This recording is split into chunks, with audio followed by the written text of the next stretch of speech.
65 mil solicitações somente esse ano de pedidos de proteção a mulheres. É muita coisa, né, Camila? Muito, é assustador. 57% a mais em relação ao ano passado. Esse é um dos nossos assuntos a partir de agora. Vou conversar ao vivo, por vídeo, com a delegada da mulher, a Ultímia Cristine Pinheiro Gonçalves. Doutora, muito bom dia, obrigado por atender o Informação aqui na cidade de Bauru.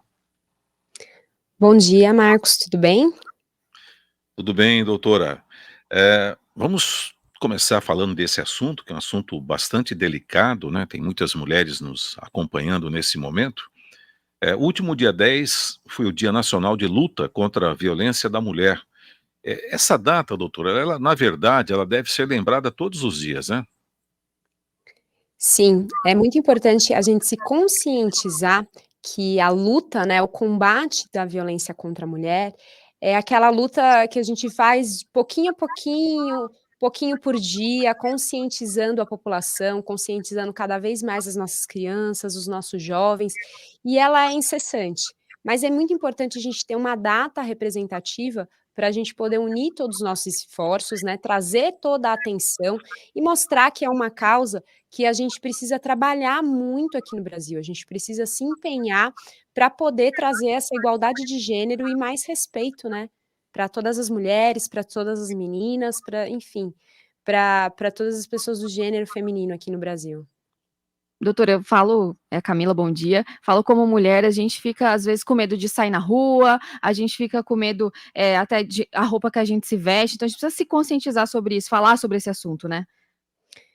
Bom dia, Camila. Você tocou num ponto que é muito importante, é aquela sensação que hoje em dia a gente escuta muito, da pessoa ter lugar de fala. Só quem é mulher sabe a sensação que às vezes você vai pegar um transporte coletivo, um ônibus, um metrô, ou às vezes até em viagens longas, né, ônibus intermunicipais, no próprio avião, e a mulher quando ela tá sozinha, ela fica com aquela sensação de: "Ai, podia ser uma mulher que senta aqui do meu lado", né. Então são nessas pequenas coisas que só quem é mulher sente, só quem é mulher passa por isso, daquela situação de: "Ah, eu vou andar um pouquinho mais rápido, ver uma pessoa estranha do outro lado da rua, atravessa". Então essas situações do cotidiano que, na maioria das vezes, os homens eles não sentem, eles não passam por isso. E a gente precisa mudar, porque não é normal, né, viver dessa forma, apesar da gente viver assim há anos. Doutora, como que uma vítima faz para solicitar essa medida protetiva? Tá, é muito importante a gente esclarecer aqui que houve uma alteração legislativa, então a vítima, ela não precisa necessariamente ter sido, vulnerabilizada por um crime. A vítima, ela pode estar numa situação de violência que não necessariamente ainda tenha configurado um crime. A alteração legislativa, ela possibilitou a gente solicitar medidas protetivas de urgência, mesmo com registro de um boletim de ocorrência não criminal. Então essa vítima ela pode procurar uma delegacia, qualquer delegacia que esteja perto da casa dela, ou se ela preferir uma delegacia especializada, uma delegacia de defesa da mulher, e fazer esse registro presencialmente. Ela também tem a opção aqui no estado de São Paulo de utilizar os nossos canais online. Então ela pode acessar o site da Polícia Civil do estado de São Paulo, ir no ícone específico do registro de boletins da delegacia eletrônica, e lá ela vai encontrar um ícone que é um rosto, uma figurinha de uma mulher, que é a delegacia eletrônica de violência doméstica. E ali ela faz o registro. A gente também tem um aplicativo, o app SP Mulher Segura, que ele pode ser baixado em qualquer celular, né? Nós temos na versão Android e iOS, e essa mulher pode baixar esse aplicativo para fazer o registro desse boletim. Então, nesse boletim de ocorrência, ela vai fornecer os dados dela, os dados do autor, e vai narrar para a gente de uma maneira bem simples, mas mais completa possível, né, com todos os detalhes, o que aconteceu. Qual é a situação que está deixando ela em vulnerabilidade? E aí vai abrir um questionário. Nesse questionário, tem os fatores que potencializam a violência doméstica. Então, são perguntas básicas, né, que a gente faria se a gente estivesse numa delegacia, mas como ela está utilizando um canal online, ela precisa, né, ser direcionada e ela vai responder a essas perguntas. E ao final ela vai esclarecer se ela gostaria ou não de uma medida protetiva de urgência. Eu preciso esclarecer aqui para vocês que se ela estiver utilizando os canais online, a vítima ela pode juntar prints de conversa, ela pode anexar fotos se ela estiver machucada, ou se esse autor tiver quebrado, feito alguma coisa contra ela que ela registrou por meio de foto, ela pode anexar. E isso é muito importante para a gente instruir o pedido, né, que a gente vai encaminhar ao Poder Judiciário. E doutora, como o Marcos disse no começo, houve um aumento de 57% nas medidas protetivas. Quais as causas desse aumento? Você acredita que o fato da gente divulgar também, foi uma dessas causas? Olha, são vários fatores que a gente precisa considerar, e eu acho que sim, o conhecimento, né, a divulgação que as mulheres estão recebendo, né, o acesso à informação é muito importante, porque existem várias formas de violência que elas não eram identificadas. As pessoas, né, elas identificam com maior facilidade quando a agressão quando é uma violência física, quando existe uma agressão. Quando é uma violência psicológica, uma violência moral, uma violência patrimonial, até então essas formas não eram tão divulgadas, as vítimas não tinham acesso a esse conhecimento. Então, às vezes, elas sofriam desses crimes, elas sofriam desses tipos de violência, mas elas não sabiam, então elas não procuravam a delegacia. Isso meio que passava batido. Agora, com acesso à informação, muitas situações que as mulheres sofrem, elas falam: opa, peraí, isso aqui pode ser um crime. Eu estou passando por um tipo de violência. Eu preciso procurar alguém que possa me dar uma orientação, né? A gente teve também a facilidade dos canais online, porque a maioria a nossa realidade aqui no estado de São Paulo, a maioria das mulheres trabalha o dia inteiro. Elas têm filhos, elas têm uma casa, elas têm parentes para ajudar a cuidar, elas moram ainda com o agressor. Então elas não tinham tempo de ir até a delegacia. Às vezes, no trajeto, elas acabavam mudando de ideia. Agora, com o canal online, a mulher ela pode registrar do próprio aparelho celular. Ela tem um acesso ao computador, qualquer dispositivo eletrônico conectado à internet, ela consegue fazer esse registro.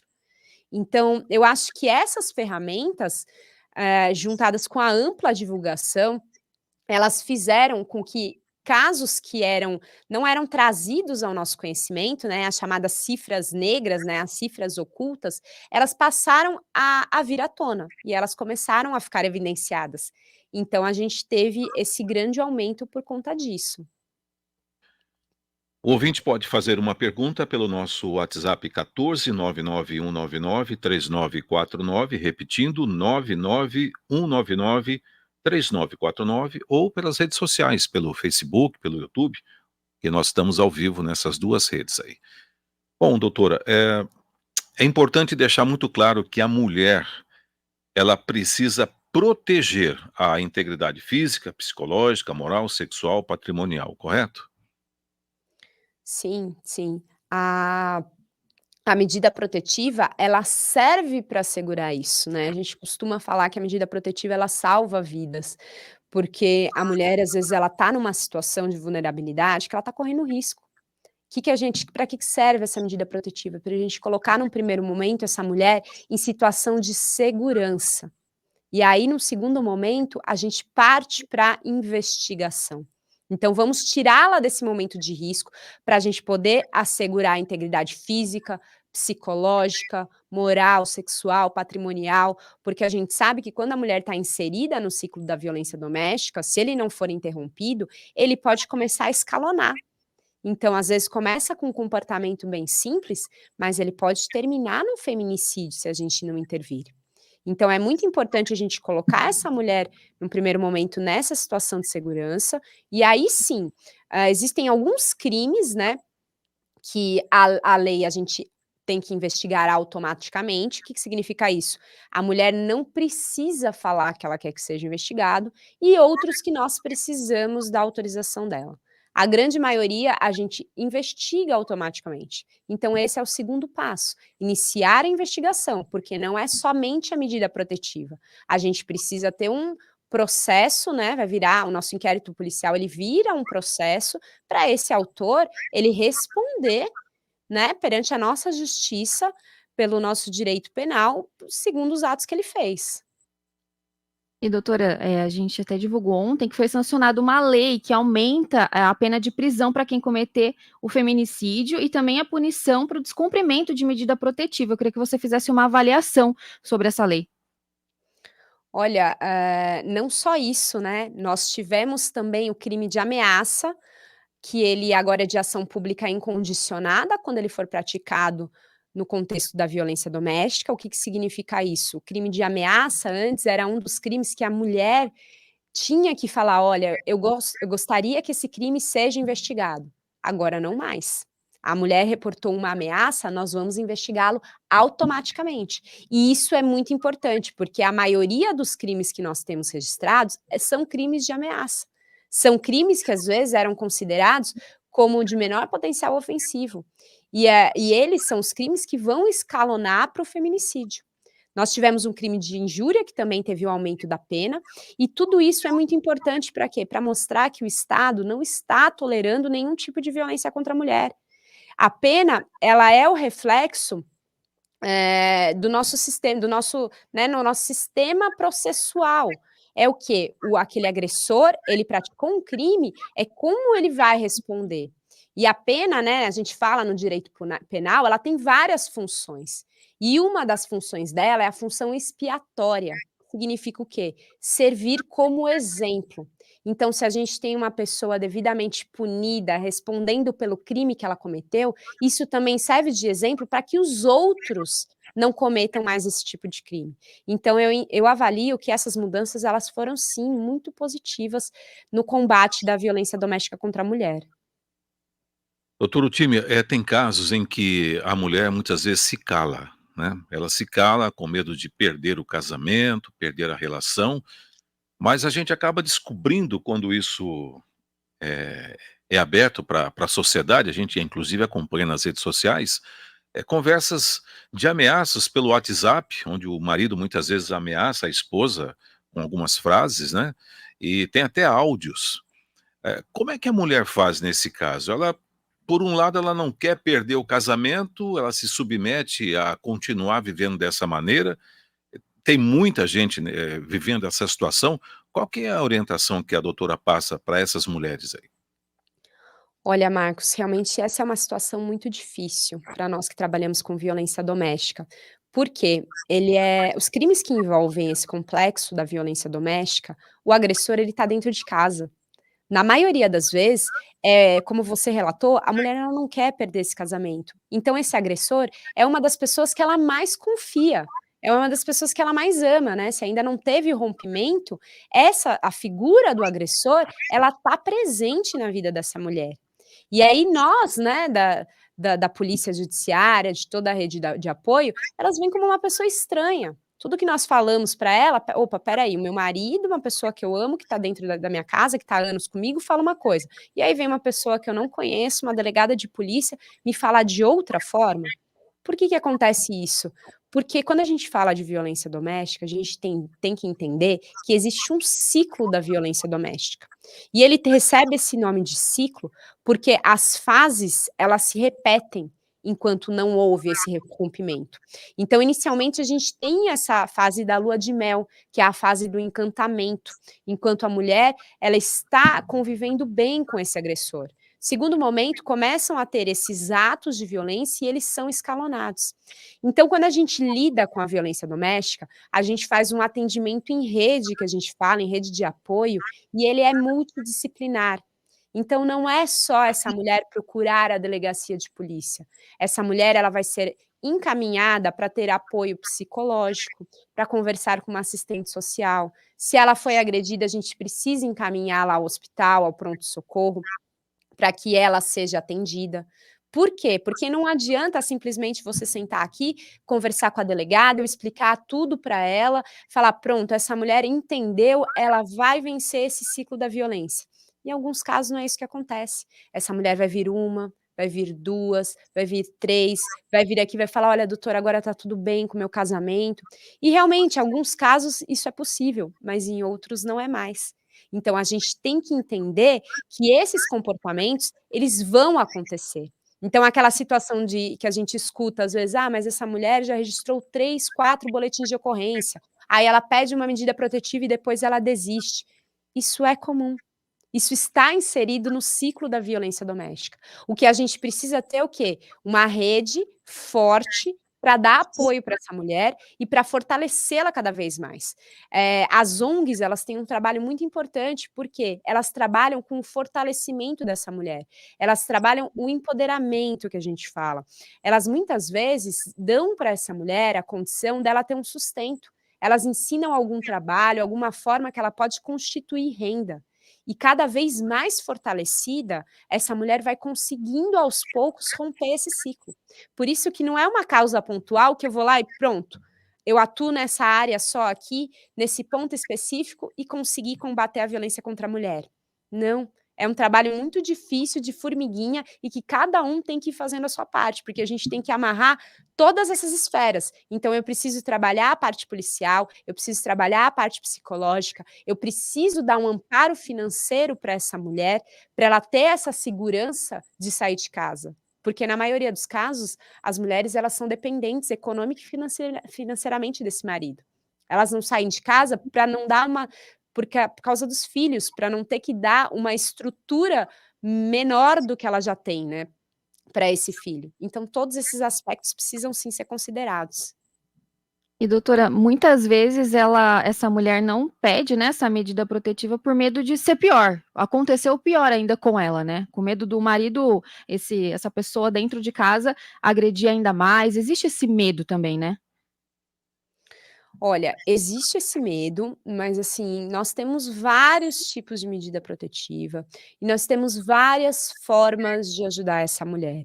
Então, assim, as mulheres precisam entender que a medida protetiva ela salva vidas. Ela é um basta. Ela é assim, é uma forma do Estado falar: olha, daqui para frente você está ultrapassando uma barreira que as consequências vão ser muito drásticas. Então, dentre as medidas protetivas, a gente consegue pedir o afastamento desse homem do lar cautelar. Quando o juiz concede, esse homem ele é retirado do lar. O oficial de justiça vai até lá e tira esse homem, às vezes com força policial e às vezes não tem necessidade, mas ele é retirado desse local. A partir do momento que essa mulher recebe essa medida protetiva, ela pode se cadastrar, né, ela tem aplicativos que ela vai ter o botão do pânico. Na maioria das cidades do interior, nós temos também a Patrulha Maria da Penha, que ela é composta pela guarda municipal. E o que acontece? Quando as medidas protetivas são concedidas, a guarda começa a monitorar essa mulher. Então a gente tem meios para tornar essa medida eficaz.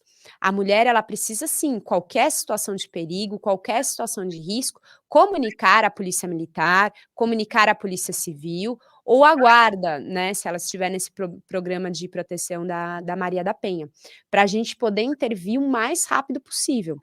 Mas ela precisa entender que sim, a medida protetiva, ela é um mecanismo muito eficaz. Doutora, nós temos aqui uma informação de que as delegacias da mulher do estado de São Paulo registraram nos 8 primeiros meses do ano mais de 6.500 prisões de suspeitos de praticar violência contra a mulher. Um agressor de mulher é preso a cada 40 minutos no estado de São Paulo, é isso mesmo? Olha, infelizmente, os dados da violência doméstica, eles são muito altos. E a gente precisa também fazer um recorte, que quando a gente fala também da agressão, a gente tem o crime de descumprimento de medida protetiva. Então nós temos também alguns casos, né, de prisão, que eles foram feito por isso, que o homem ele tentou uma aproximação, ele tentou algum contato, quebrando essa ordem do poder judiciário. E isso foi uma das mudanças muito eficazes, porque aumentou também a pena do crime de descumprimento, né, a gente computa nesses casos isso. Por isso que cada vez mais é importante a gente divulgar a informação, dar conhecimento para as mulheres, para as crianças, para os vizinhos, para todo mundo, para a gente poder denunciar esses casos da violência doméstica contra a mulher e a gente poder combater, para ter uma resposta efetiva, né, de todo o Estado, de todo o sistema de justiça criminal, né, vamos dizer dessa forma, abrangendo a Polícia Judiciária, o Ministério Público, o Poder Judiciário, nós somos todos um sistema de justiça criminal, então nós precisamos dar uma resposta muito efetiva, porque sim, infelizmente nós temos muitos casos acontecendo. Estamos conversando com a doutora Ultímia Cristine Pinheiro Gonçalves, delegada da mulher. Ela fala diretamente de um estúdio no Palácio dos Bandeirantes, na capital paulista. Doutora Ultímia, para a gente finalizar esse nosso bate-papo, qual que é a mensagem que a senhora deixa para as mulheres aqui do interior de São Paulo? Olha, Marcos, se eu pudesse, eu gostaria de pedir para todas as mulheres: denunciem. Se vocês estão achando alguma coisa esquisita, alguma coisa estranha, isso não é normal. Nem que seja para vocês consultarem, irem até a delegacia, procurar policiais, falarem: olha, está acontecendo isso, eu não sei muito bem se isso é um crime, se não é. Tirem suas dúvidas, procurem alguém que seja de fora, né, do seu convívio, procurem alguém que não seja necessariamente da sua família, porque às vezes o que acontece? A mulher, ela vai reportar uma situação estranha, e aí alguém da família vai falar: ah, não, mas espera aí, você está exagerando, você é muito chata, você é muito exigente. Infelizmente a gente ainda tem esse tipo de comportamento, e das pessoas mais próximas. Então eu costumo dizer que a mulher, quando ela acha alguma coisa estranha, procura alguém imparcial, procure alguém que não te conhece, que vai analisar os fatos friamente, sem estar envolvido, sem conhecer nenhuma parte nem outra, que isso é essencial para a gente poder dar o pontapé inicial e conseguir cessar rapidamente uma situação de violência, se ela estiver começando. Doutora Ultímia Cristine Pinheiro Gonçalves, muito obrigado pela excelente entrevista, um bate-papo assim riquíssimo, né, de conteúdo. Muito obrigado, volte mais vezes. Uma ótima sexta-feira e um ótimo final de semana, doutora. Obrigada, eu que agradeço.